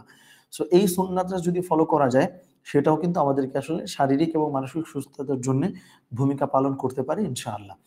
তার পরবর্তীতে ধ্যান, নিয়মিত ধ্যান মানসিক শান্তি বৃদ্ধি করে। দোয়া, উম দোয়া, দোয়া করা মনকে প্রশান্ত করে ও স্ট্রেস কমায়। কোরআন তিলাওয়াত, কোরআন পাঠ মানসিক শক্তি ও একাগ্রতা বৃদ্ধি করে। ইসলামী জীবনধারা, ইসলামী জীবনধারা অনুসরণ করলে মানসিক চাপ কমে। এইটা পুরোটা যদি আমরা জাস্ট একটা কথায় বলি, যে আমরা বেশি, বেশি কোরআন তিলাওয়াত করব। কারণ হচ্ছে যে যিকিরের মানে সর্বোচ্চ লেভেলই কিন্তু হচ্ছে কোরআন তিলাওয়াত করা। আমি আবারও বলি, ধরেন জিকির যেটা আমাদের মনকে প্রশান্ত করে, আমাদের ফোকাস ঠিক করে, আমাদের মনের স্ট্রেস কমায় দেয়, আমাদের হচ্ছে যে আ মানে আমাদের মনোবল বৃদ্ধি করে, আমাদের হচ্ছে যে আমরা অনেক হাইলি মোটিভেটেড ফিল করি যেকোনো কাজ করার ক্ষেত্রে। এই পুরো জিনিসটা অ্যাচিভ করার জন্য বা পুরো জিনিসটা পাওয়ার জন্য কিন্তু জিকির খুবই গুরুত্বপূর্ণ একটা প্র্যাকটিস। এবং এই জিকিরের মধ্যে সবথেকে দামি জিকির কিন্তু কোরআন তিলাওয়াত করা। সুতরাং আমরা ধরেন সুবহানাল্লাহ, আলহামদুলিল্লাহ, আল্লাহু আকবার বা লা ইলাহা ইল্লাল্লাহ এগুলো তো পাঠ করতেই পারি। কিন্তু যদি আমরা কেউ খুব সুন্দরভাবে কোরআন তিলাওয়াত করতে পারি রেগুলার বেসিসে, এটা কিন্তু খুবই কার্যকর, খুবই কার্যকর, খুবই কার্যকর। সো এই কাজটা আমরা ইনশাআল্লাহ করব। সো এটা গেল একটা কথা, যে যদি আমরা নিয়মিত জিকির করি, কোরআন তিলাওয়াত করি, সেটি কিন্তু আমাদের আসলে মানসিক ফিটনেসের জন্যেও খুবই গুরুত্বপূর্ণ, মানসিক স্বাস্থ্যের জন্যেও খুব গুরুত্বপূর্ণ। এরপরে দেখেন নামাজের মাধ্যমে শারীরিক যে সুস্থতার কথা, যে আমরা যখন আসলে রুকু করছি তখন কিন্তু আমাদের রুকুতে আমাদের পিঠের যে মাংসপেশি আছে সেটার কিন্তু কার্যক্ষমতা বৃদ্ধি পায়। আমাদের যে মেরুদণ্ডের যে হাড় আছে সেটার মুভমেন্ট আসলে ঠিক থাকছে, এবং কোমরে নিয়মিত রুকু করলে কোমরের মাংসপেশি শক্তিশালী হয়। রক্ত সঞ্চালন রুকুর অবস্থানে উপরের অঙ্গে রক্ত সঞ্চালন বৃদ্ধি পায়। অর্থাৎ আমি যখন মাথাটা নিচু করছি তখন আমার আসলে রক্তের চলাচল একরকম, আবার যখন আমি সোজা হয়ে গেলাম তখন কিন্তু রক্তের চলাচল একরকম। এই যে আধুনিক সময়ে যারা আমরা বিভিন্ন ধরেন অফিসে জব করছি, আমরা অধিকাংশই তো আসলে জব করি বা হচ্ছে নিজের কাজ করলেও একরকম টেবিলে বসে বা চেয়ারে বসে আসলে কাজটা করছি। সো আমাদের কিন্তু ব্যাক পেইন অনেক বড় একটা সমস্যা। ব্যাক পেইনের সমস্যা কিন্তু অনেক বড় একটা সমস্যা। সো এই পুরো সমস্যা থেকে কিন্তু বেরিয়ে আসবার জন্য আমরা একটা কাজ করতে পারি। সেটা হচ্ছে যে ধরেন আমরা একটু হাঁটাহাঁটি করব বা সোজা হয়ে বসি। এই যে ব্যাক পেইন এর যে যাতনায় আমরা অনেকেই অলরেডি আক্রান্ত। সো নিয়মিত সলাত আদায় করাটা কিন্তু আমাদের এই জায়গা থেকেও আমাদেরকে আসলে হেফাজত করতে পারে। অন্যথায় আমি নন-স্টপ বসে কাজ করছি। এটা আমার ব্যাক পেইন এর জন্য খুবই বাজে একটা প্র্যাকটিস। সো সলাত আদায় করার মধ্য দিয়ে কিন্তু এই জায়গাটাও আমরা আসলে অর্জন করতে পারি। এবং এখানে লক্ষ্য করেন আমরা পুরো জিনিসটা এখানে নিয়ে আসছি আরেকবার। ওকে। যে মস্তিষ্কে রক্ত সঞ্চালন সিজদায় মস্তিষ্ক মস্তিষ্কে রক্ত চলাচল বৃদ্ধি পায়, পেটের মাংসপেশি সিজদা পেটের মাংসপেশিকে শক্তিশালী করে, কাঁধের নমনীয়তা অর্থাৎ এই যে ঘাড় নিয়মিত সিজদা করলে কাঁধের নমনীয়তা বাড়ে, ফুসফুসের কার্যক্ষমতা সিজদার অবস্থান ফুসফুসের কার্যক্ষমতা বৃদ্ধি পায়। সো দেখেন আমাদের ইন্টারনাল এবং এক্সটার্নাল যত ধরনের শারীরিক এবং মানসিক সমস্যা আছে প্রত্যেকটা কিন্তু আমরা যদি ওইভাবে নামাজটা আসলে পড়তে পারি। এখন বিষয়টা যদি এরকম হয়, আমি বলি এটা, আমরা কিছু মানুষ দেখব যারা জাস্ট হাতটা বেঁধে ধাপ করে রুকুতে গেল, সিজদায় গেল, হুটহাট উঠে গেল। এইটা কিন্তু আবার না। মানে ওয়ারাত্তিলিল কুরআনা তারতিলা, আল্লাহ সুবহানাহু ওয়া তাআলা যে আল কোরআনে বলেছেন যে ধীরে সুস্থে তোমরা কোরআনটা তিলাওয়াত করো। এখন এই যে ধীরে সুস্থে কোরআন তিলাওয়াত করার সাথে কিন্তু নামাজটা সম্পৃক্ত। আবার আপনার রুকুর যে তাসবিহগুলো আছে, সিজদার যে তাসবিহগুলো আছে, এগুলো কিন্তু ৩ বার, ৫ বার, ৭ বার পড়া সুন্নত। আবার আপনি তিলাওয়াত করছেন ধীরে সুস্থে। তার মানে প্রত্যেকটা মুভমেন্টে যতগুলো তাসবিহ, তাহলিল বা রিচুয়াল গুলো আমাদের আছে সবগুলাই কিন্তু রাসূলুল্লাহ সাল্লাল্লাহু আলাইহি ওয়াসাল্লাম খুবই ধীরে সুস্থে পাঠ করতে বলেছেন। এখন এই যে ধরেন আমাদের ফুসফুসের কার্যক্ষমতা ঠিক থাকবে, আমাদের মাংসপেশির অবস্থাটা ভালো হবে, রক্ত সঞ্চালন ভালো হবে, কাঁধের নমনীয়তা ঠিক থাকবে। এই সমস্ত কিছু হবে আসলে কখন? যখন আমি সমস্ত কিছু কিন্তু ধীরে সুস্থে করতেছি। কিন্তু আমি একদম হুটহাট রুকু সিজদা করে ফেললাম। এইটা করলে কিন্তু আমরা এই ব্যাপারটা আসলে অর্জন করতে পারবো না। সো সলাত আদায় করাটা সলাত আদায়ের মতোই যদি আমরা করি, তাইলে কিন্তু আমরা এই জিনিসটা আসলে অর্জন করতে পারবো ইনশাআল্লাহ। এবং দেখেন পরবর্তীতে একাগ্রতা বৃদ্ধি, নামাজ মনোযোগ, আচ্ছা নামাজে মনোযোগ ধরে রাখার চেষ্টা একাগ্রতা বাড়ায়। অর্থাৎ যখনই ওই যে শুরুতে আমরা যেটা বলতেছিলাম, একভাবে আপনি যখন তাকায়া একভাবে নামাজটা আদায় করতেছেন, এই জিনিসটা কিন্তু আপনার ফোকাসের প্র্যাকটিসটা করাইতেছে। যে আপনি যখনই কোনো কাজ করবেন, ওইটা টানা ননস্টপ দীর্ঘক্ষণ করতে পারবেন কখন? যখন আপনি একদিকে তাকায়া সলাৎটা আদায় করবেন, কোনো দিকে অন্যদিকে মনোযোগ দিবেন না তখন। এই প্র্যাকটিসটা কিন্তু আপনার ব্যক্তি জীবনের অর্থাৎ দুনিয়ার জীবনের অন্যান্য ক্ষেত্রে উপকার করবে। সেজন্যই যে নামাজে মনোযোগ ধরে রাখার চেষ্টা একাগ্রতা বাড়ায়। যে নামাজে আপনি যখন মনোযোগী হইলেন, এইটা আপনার ব্যক্তি জীবনের অন্যান্য যত কাজ আছে, অ্যাক্টিভিটি আছে, ওইখানে আপনাকে কিন্তু হেল্প করবে নামাজের মধ্যে খুব মনোযোগ দিয়ে ফোকাসড হয়ে নামাজটা পড়ার প্র্যাকটিসটা। এবং নিয়মিত নামাজ পড়লে মানসিক দৃঢ়তা বৃদ্ধি পায়, আল্লাহর সাথে সম্পর্ক, আত্মবিশ্বাস বাড়ায়। নামাজ শারীরিক ও মানসিক সুস্থতা একত্রে নিয়ে আসে। এটা আমরা বলেছি, এই জন্য আর বাড়াচ্ছি না। আচ্ছা, উপসংহারটা না বলে আমরা হচ্ছে যে এইখানে আমরা জাস্ট উপসংহারটা সংক্ষেপে বলে এরপর আমরা হচ্ছে হোমওয়ার্কটা নিয়ে একটু আলোচনা করবো ইনশাআল্লাহ। হোমওয়ার্ক নিয়ে বোধহয় একটু কথা বলতে হবে আজকে। হোমওয়ার্কটা নিয়ে আমাদের অনেকের কিছুটা অস্পষ্টতা থাকে, এটা আমি একটু বলে দিব আজকে ইনশাআল্লাহ। সো একটা হচ্ছে, নামাজ শুধু আধ্যাত্মিক নয়, শারীরিক সুস্থতারও মাধ্যম। সুন্নাহ অনুসরণ করে ফিটনেস বজায় রাখা সহজ। নিয়মিত নামাজের অভ্যাস গড়ে তোলার আহ্বান। সুস্থ শরীর ও সুস্থ মনের জন্য ইসলামের পথ অনুসরণ করুন। সো নামাজের মধ্য দিয়ে এই জায়গাগুলো আমরা কিন্তু ইনশাল্লাহ অর্জন করতে পারবো।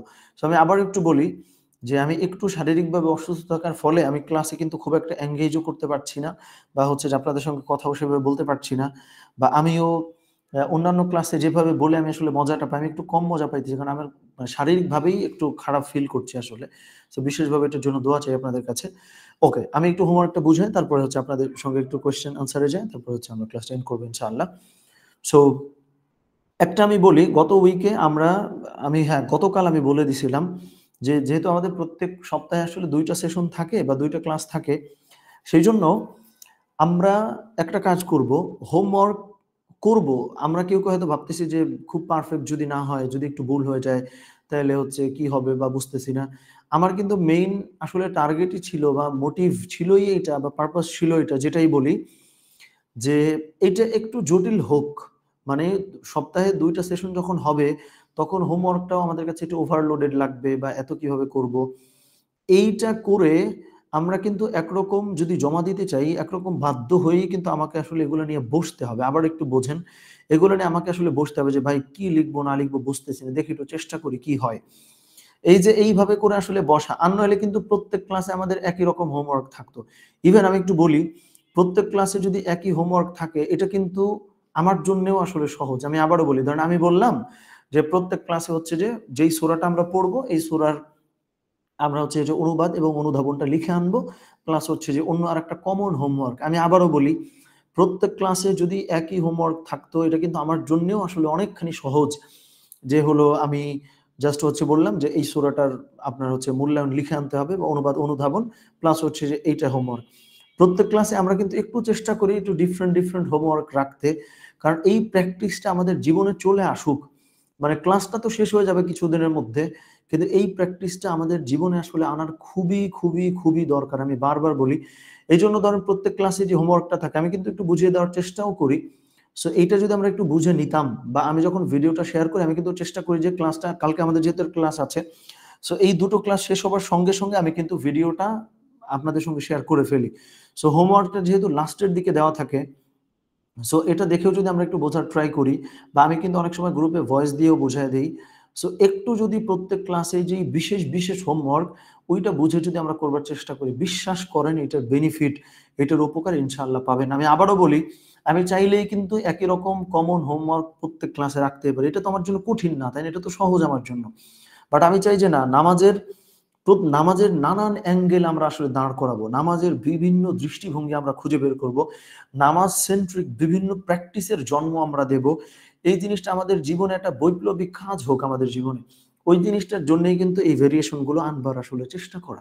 তো যাই হোক, আজকে আমাদের যে হোমওয়ার্কটা যাবে, দৈনিক নামাজ লগ, অর্থাৎ দেখেন 1 সপ্তাহ ধরে আপনার দৈনিক নামাজের সময় অনুভূতি লিপিবদ্ধ করুন। ব্যাপারটা মনে হইতে পারে ভাই বুঝলাম না তো, আমি একটু বুঝাই বলি উদাহরণ সহ। ধরেন আপনি জোহরের সলাত আদায় করতে গেছেন, বোঝেন, আপনি ধরেন জোহরের সলাত আদায় করতে মসজিদে গেছেন, তো যাওয়ার পরে আপনি জোহরের সলাতে ইমাম সাহেব হুজুর যেই সূরাটি তিলাওয়াত করলেন বা যে আয়াতটি তিলাওয়াত করলেন নামাজে, আপনি নামাজ পড়ে 5 মিনিট আপনি ওই সূরাটা প্রয়োজনে ইমাম সাহেবকে জিজ্ঞেস করলেন, অথবা হচ্ছে যে আপনি আপনার ফোনে অথবা হচ্ছে যে কোরআন খুলে আপনি অনুবাদটা একটু বোঝার চেষ্টা করলেন। সো ওখান থেকে আপনি একটা আয়াত ধরলেন যে আজকে হলো আমাদের কয় তারিখ, আজকে হলো 22 তারিখ, ধরেন 22শে নভেম্বর মাগরিবের সলাত আদায় করতে আমি যাওয়ার পরে ইমাম সাহেব এই আয়াতটি এই সূরাটি তিলাওয়াত করলেন। বিশেষ করে এই জায়গাটি আমার মন ছুঁয়ে গেল, বা হচ্ছে যে এই সূরাটি নিয়ে আমি যখন বসলাম আমি হচ্ছে খুব ভিন্ন একটা কিছু পেলাম। এটা একটা এক্সাম্পল। আরেকটা কি হইতে পারে বোঝেন, আমি 24 তারিখ মাগরিবের সলাত আদায় করতে গিয়ে যাওয়ার সময় আমি হচ্ছে রাস্তায় একটা মানুষের সঙ্গে আমার পরিচয় হলো, যার সাথে অনেক আগে একবার দেখা হয়েছিল, কিন্তু মাগরিবের সলাত আদায় করতে গেলাম এই ওসিলায় ওই ভাইয়ের সঙ্গে বা বোনের সঙ্গে আমার আসলে দেখা হয়ে গেল। এই যে দেখেন, নামাজের ওসিলায় প্রত্যেকটা নামাজে আপনি ভিন্ন ভিন্ন কিছু পাবেন। অথবা এই দুইটা বাদ দেন, আপনি ধরেন সলাত আদায় করে আপনি মসজিদে বসেছেন, তো বসবার পরে আপনি হচ্ছে নামাজ শেষ করে জাস্ট একটু বসেছেন, দুই একজন একত্রে আপনার মসজিদে একটা বিষয় আলোচনা করলেন। সো একটা নামাজকে ওসিলা করে, একটা নামাজকে কেন্দ্র করে প্রত্যেকটা ওক্তে আপনি কোনো না কোনো কিছু আপনি খুঁজে পাবেন। খেয়াল করে দেখেন, কোনো না কোনো কিছু আপনি খুঁজে পাবেন, এটা আপনি নিশ্চিত থাকেন। সো এইটাই আমরা বলার চেষ্টা করছি যে 1 সপ্তাহ ধরে, মানে এই যে ধরেন আজ থেকে শুরু করে বা আগামীকাল থেকে শুরু করে 1 সপ্তাহ ধরে আপনি নামাজে, আপনি কখন নামাজে যেতে পারলেন, যাওয়ার পরে ওই বিশেষ নামাজের সঙ্গে আপনার আসলে কোনো অভিজ্ঞতা সম্পৃক্ত হচ্ছে কিনা। একটু জটিল, আমি বারবার বলতেছি এটা খুব ইজি না, এটা খুব ইজি না, এটা খুব ইজি না, এটা একটু জটিল, বাট এটা একটু করেন না, যে আপনি আগামী 7 দিন ধরে প্রত্যেক নামাজে, বা প্রত্যেকটা না পারেন, যে আমি আর একটু ভাঙাই দিই, অন্তত 7 দিনে 7টা আপনি হচ্ছে এই লগটা তৈরি করেন।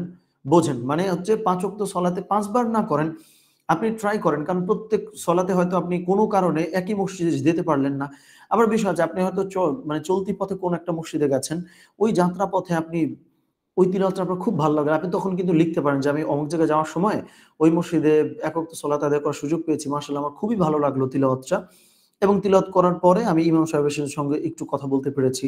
সো এই যে বিষয়টা হলো যে, মানে 1 সপ্তাহ ধরে আপনার দৈনিক নামাজের সময় ও অনুভূতি লিপিবদ্ধ করুন। এখন এটার জন্য এইটা জরুরি না যে আপনি প্রত্যেকটা ওয়াক্তের নামাজেই আপনাকে আসলে লিখতে হবে। এটা না পারেন, আপনি সারাদিন যে নামাজ আদায় করলেন, এই নামাজ কেন্দ্রিক আপনি একটা ছোট্ট লেখা তৈরি করলেন। এখন বলবেন ভাই এগুলো কি সম্ভব নাকি? এই কথা কিন্তু আমি শুরুতেই বলছি যে ভাই একটু জটিল, একটু জটিল, একটু কঠিন। আমরা সময়ের সাথে পারবো না। কিন্তু কেন আমরা অন্য কাজে যাই এইটা বলতেছি না, যে আমার ভাই আজকে নামাজের যে লগ লেখার কথা, নামাজ লগ, এটা আমার এখনো লেখা হয় নাই, সুতরাং আমি এই কাজটা আসলে করতে পারতেছি না। সো এইটা 1 সপ্তাহ করেন না, এরপরে নেক্সট উইকে আমাদের যে হোমওয়ার্কটা আসবে ওইটাও কইরা দেখেন। এইভাবে 2টা মাস একটু কন্টিনিউ করেন, এই জিনিসটা আপনার জীবনে আমার জীবনে পরিবর্তন আনবে ইনশাআল্লাহ। এখন আমরা এটা কিন্তু জাদুর মতো না যে ব্যাপারটা আমরা করতে চাইলাম করব, করার সঙ্গে সঙ্গে আমাদের জীবনে কোনো চেঞ্জ আসবে, জাদুর মতো চেঞ্জ আসবে না। কিন্তু এই প্র্যাকটিসটা করলে নামাজ যে আসলে আপনার জীবনের একটা ভিন্ন অভিজ্ঞতার নাম, এই জিনিসটা অন্তত আপনি বুঝবেন। আমি আবারও বলি যে একটা সপ্তাহ এইভাবে যদি, মানে প্রত্যেক সপ্তাহে কিন্তু আমাদের ডিফারেন্ট ডিফারেন্ট হোমওয়ার্ক হয়, এটা আমি আবারও বলতেছি। সো যেই সপ্তাহে যেই হোমওয়ার্কটা দেয়া থাকবে, ওই হোমওয়ার্কটা যদি আমরা আসলে করতে পারি, নামাজ যে আপনার জীবনে এতদিন শুধু একটা ইবাদতের নাম ছিল, এই নামাজ আপনার জীবনে ইনশাআল্লাহ একটা ভিন্ন এক্সপেরিয়েন্সের নাম হবে। এই নামাজ ইনশাআল্লাহ আপনার জীবনে একটা ভিন্ন অভিজ্ঞতার নাম হবে। এটা আপনি পাবেন ইনশাআল্লাহ, আমি গ্যারান্টি দিলাম।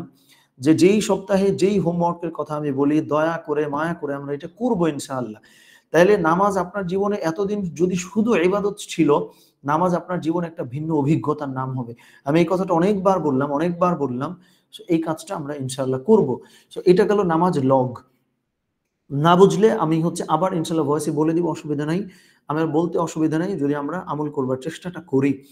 ওকে, তারপরে প্রতিদিন সুন্নাহ অনুশীলন, প্রতিদিন একটি করে সুন্নাহসম্মত ফিটনেস টিপস অনুশীলন করুন। এটা লিখতে হবে না, আমি আবারও বলে দিই, এটা লিখতে হবে না। এটা যে ধরেন আমি পানি খেতাম, পানি খাওয়ার সময় আমি হয়তো ঢোক গিলে খেয়ে ফেলতাম। খুব সচেতন মনে আমি পানি খাওয়ার সময় আমি ভাববো, চিন্তা করব ৩ ঢোকে পানি খাওয়া সুন্নাত, ৩ শ্বাসে আমি সেটা খাচ্ছি, আমি বসে খাচ্ছি, আমি দোয়াটা পড়ে খাচ্ছি।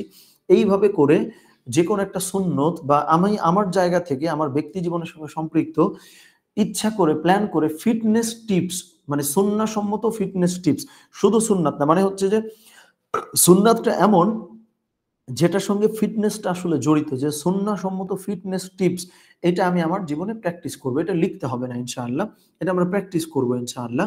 এটা আমরা খুব সচেতন মনেই করব। সো ১ নম্বরে তাহলে দৈনিক নামাজ লগ, এটা আমাদেরকে লিখতে হবে। ২ নম্বর সুন্নাহ অনুশীলন, এটা লিখতে হবে না, অসুবিধা নাই। ৩ নম্বরটা সূরা আদিয়াত, সূরা আদিয়াতের অনুবাদ ও অনুধাবন পাঠ করুন এবং লেখার মাধ্যমে আপনার বোধগম্যতা বা আপনি কি বুঝেছেন এটা প্রকাশ করুন। সো এই লেখাটা আসলে তৈরি করতে হবে। সো এই ৩টা গেল আমাদের আসলে হোমওয়ার্ক। এর মধ্যে ১ এবং ৩, অর্থাৎ দৈনিক নামাজ লগ প্লাস সূরা আদিয়াত, এই দুটোর ক্ষেত্রে আমরা আসলে লেখালেখি করব এবং মাঝখানে যেটা আছে এটা আমরা প্র্যাকটিস করব আমাদের ব্যক্তি জীবনে ইনশাআল্লাহ। সো আমার মনে হয় যে এই জায়গাগুলো পরিষ্কার হয়েছে। তারপরে আমি আবার একটু বলি যে অন্য দিনের তুলনায় আজকের ক্লাসে আমার একটু কষ্ট হইছে। এইজন্য আমিও সেইভাবে বলে কতখানি আসলে বোঝাতে পেরেছি আমি জানি না। আমি একটু অসুস্থ, একটু দোয়া করবেন আমার জন্যে। এবং যে আমি আমার পরিচিত অনেককেই দেখতে পাচ্ছি যে অনেকে অসুস্থ হচ্ছেন। এটা বোধহয় সিজন চেঞ্জ হওয়ার কারণে কিনা, আল্লাহ সুবহানাহু ওয়া তাআলাই ভালো জানেন। সো আমরা সবার জন্য সকলে দোয়া করব। আমি আপাতত রেকর্ডিংটা একটু অফ করে তারপর যে আপনাদের যদি কোনো কোয়েশ্চেন থাকে আমি কোয়েশ্চেন যাব ইনশাআল্লাহ। আমরা যে আপাতত আমরা হ্যান্ড হা আচ্ছা আমরা হ্যান্ড রেইজ আচ্ছা ওকে, আমরা হ্যান্ড রেইজ করতে পারি ইনশাআল্লাহ। যদি আমাদের কোনো কোয়েশ্চেন থাকে বা কোনো কথা থাকে আমরা হ্যান্ড রেইজ করতে পারি। আমি এতক্ষণে এদিক থেকে রেকর্ডিংটা অফ করছি ইনশাআল্লাহ।